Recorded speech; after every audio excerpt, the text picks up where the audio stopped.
नमस्कार, मी श्रद्धा झीज रेसिपी स्टेपमध्ये तुमचं स्वागत करत आहे। तुमच्यासाठी मी आजचा एक नवीन पदार्थ घेऊन आलेली आहे। त्याचं नाव आहे शिमला मिरचीचं पिठलं। तर शिमला मिरचीचं पिठलं तयार करण्यासाठी मी इथे 4 ते 5 शिमला मिरची घेतल्या आहेत। त्या आता स्वच्छ धुवून पुसून घेणार आहे। मी शिमला मिरची मधोमध चिरून घेऊन त्याचं देठ आणि बिया काढून घेतल्यात। आता आपण हे बारीक चिरून घेऊ। एक कांदा मी कढई ठेवली आहे, त्यामध्ये फोडणीसाठी तेल मोहरी टाकूया,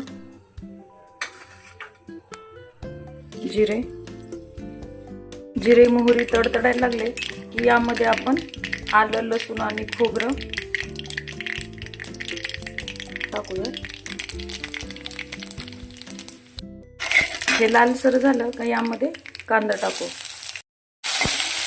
कांदा आपल्याला लालसर होईपर्यंत परतायचा आहे। यामध्ये हिंग टाकूया, हळद,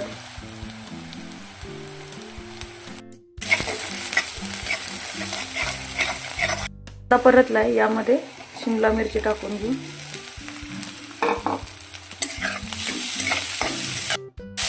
2 मिनिट शिमला मिरची परतून घेऊ। त्यामध्ये मीठ टाकूया,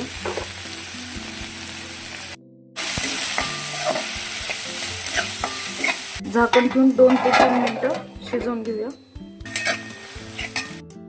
यामध्ये आपण आता बेसन पीठ टाकून घेणार आहे। यामध्ये जेवढं बसल तेवढं पीठ आपण यात टाकून घेणार आहे। हलवून घेऊया। हे पहा, अजून थोडं बेसन पीठ यात आपण टाकू आणि पुन्हा एकदा हलवून घेऊ। आपल्याला जेवढं तिखटपणा पाहिजे तेवढं आपण यात तिखट टाकूया आणि हे छान असं हलवून घेऊ। यामध्ये आपण पाण्याचा थोडा शिपका टाकून घेऊ।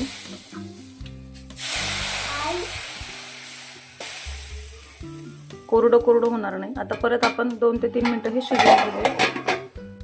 3 मिनिटं झालेत, आता आपण झाकण काढून बघूया।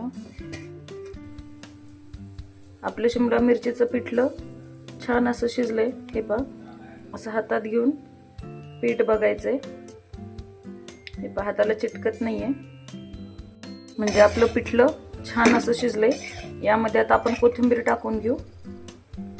झणझणीत असं शिमला मिरचीचं पिठलं आपलं तयार झालंय। ही रेसिपी कशी वाटली नक्की कमेंटमध्ये सांगा। माझ्या रेसिपीला लाईक करा, शेअर करा, जास्तीत जास्त माझ्या चॅनलला सबस्क्राईब करा। भेटूया पुढच्या रेसिपीमध्ये। धन्यवाद।